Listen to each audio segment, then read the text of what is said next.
Bonjour chers frères et sœurs, salut aux amis de l'histoire.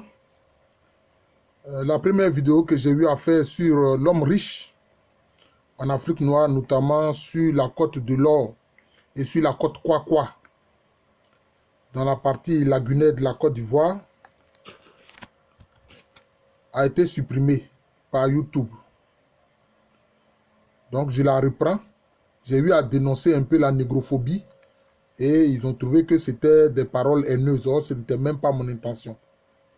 Alors donc je reprends cette vidéo-là. Je laisserai ces questions de négrophobie à côté. C'est pour parler du rituel de l'homme riche. Alors il faut savoir que sur la côte de l'Or et sur la côte Kwakwa, ou la zone à Camp lagunaire, il y avait une institution importante qu'on appelle l'institution de l'homme riche, le rituel de l'homme riche. Il y avait une cérémonie, un rituel qui était fait pour instituer cette société des hommes riches. Et on remarque que les différents groupes ont un nom spécifique pour désigner cette institution-là. Vous voyez, c'est important. Donc on ne peut pas parler d'emprunt. C'est une création de leurs ancêtres.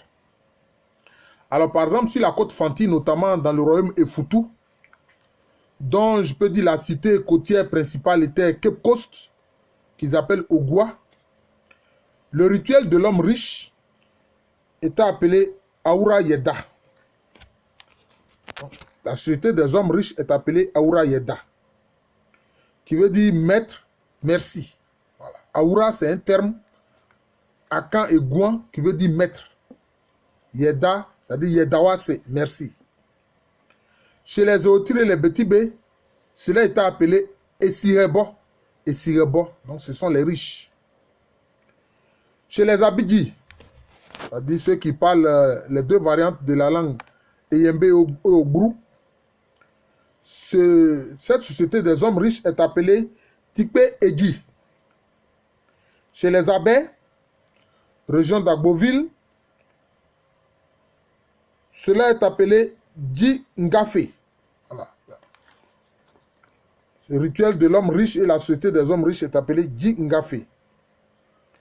Chez les Odjokrou, région de Dabou, cela est appelé Angbandji. Chez les Essouma, notamment quand ils étaient encore à Soko, il y a un prêtre, le père Godefroy Loyer, qui avait décrit cela.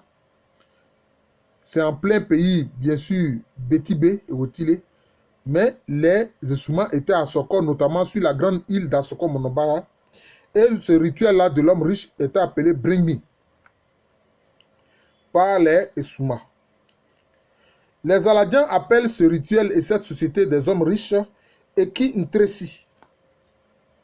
Les Tchaman ou Hébriés, autochtones de la région d'Abidjan, appellent ce rituel Abachan. Les Abourés qu'on trouve dans la commune de Grand Bassam, à Bonois, à Yaou, et puis à... quelle est cette autre ville là? À Ebra, voilà, à Ebra. Ce rituel est appelé Melimfoua. Chez les Haïzi, qu'on trouve dans la zone de Tiagba, Abrako, Abranyayambo, qui dépendent de la zone administrative de Jacquesville, ce rituel est appelé Abrawa. Et chez les Goua ou Mbato, notamment dans ce qu'on appelle l'Oglapo, c'est-à-dire les régions de Dabré, Akouré, Domolo, etc.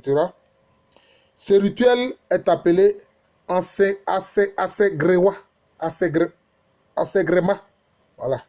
Assegrema. C'est comme ça qu'on appelle ce rituel de l'homme riche. Alors, donc cela veut dire que dans ces sociétés traditionnelles, chez les Akans lagunaires comme chez les Fanti, l'homme qui a travaillé et qui est devenu riche, qui est financièrement puissant, grâce à quoi? Grâce à la possession importante de moyens financiers. Et quels sont ces moyens financiers-là? C'est la poudre d'or, ce sont les perles précieuses. Parce que la poudre d'or et les perles précieuses étaient des monnaies pour ces populations-là. principalement la poudre d'or, c'était leur monnaie. Voilà, c'était leur monnaie. Donc nos ancêtres africains connaissent la monnaie il y a longtemps. Ils ne l'ont pas appris des autres. Voilà.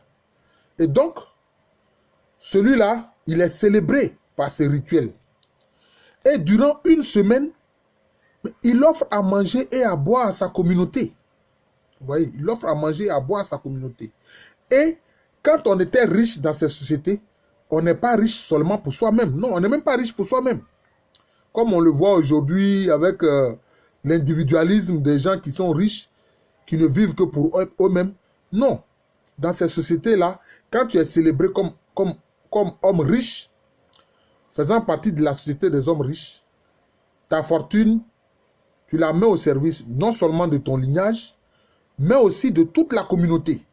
Et donc, pendant une semaine, pour la célébration de ces rituels-là, il nourrit le village. Et il offre à boire au village entier. Et cela à satiété. Autant que les gens veulent manger, autant que les gens veulent boire, eh bien, l'homme riche leur offre cela. C'est très important. Très souvent, les hommes riches étaient, disons, des mécènes et des financiers. Ils finançaient les classes d'âge.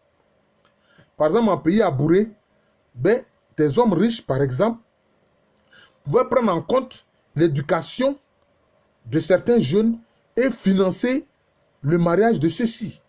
Vous voyez, donc c'était vraiment important. Donc on n'est pas riche pour soi-même, on est riche pour sa famille, on est riche pour toute la communauté. C'est très très important. Et celui qui a atteint ce stade d'homme riche là, eh bien il a le droit de siéger dans le conseil des notables. Il a le droit de siéger dans le conseil des notables et d'avoir certains attributs de pouvoir qu'on retrouve chez les chefs et les rois, comme, disons, des olifants ou des tambours de devises, etc. Il a le droit de posséder ces objets-là de pouvoir. C'est très important. Voilà.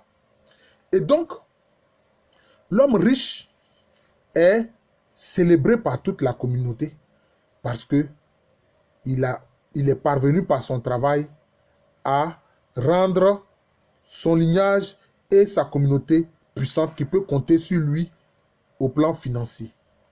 C'est très important.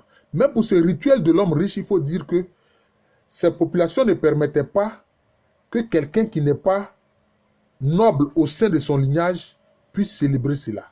Bon, c'était un peu le côté un peu restrictif. Voilà. Il fallait être noble pour célébrer ce rituel-là. Voilà. Donc, c'est cela.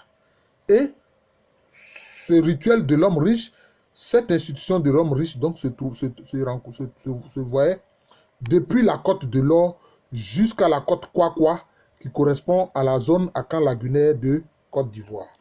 Donc voilà, j'ai dû reprendre cette vidéo-là, laisser le côté des questions de négrophobie, etc. Mais pour dire que nos jeunes doivent savoir que nos ancêtres africains avaient des institutions solides. Et on n'était pas riche pour soi-même. Vous voyez, on était riche pour la communauté et pour son lignage. Voilà. Donc, ça exprime certaines solidarités. Donc, si tu es devenu riche, tu dois être solidaire. Tu as l'obligation d'être solidaire. Voilà encore, disons, un signe de la sagesse de nos ancêtres africains.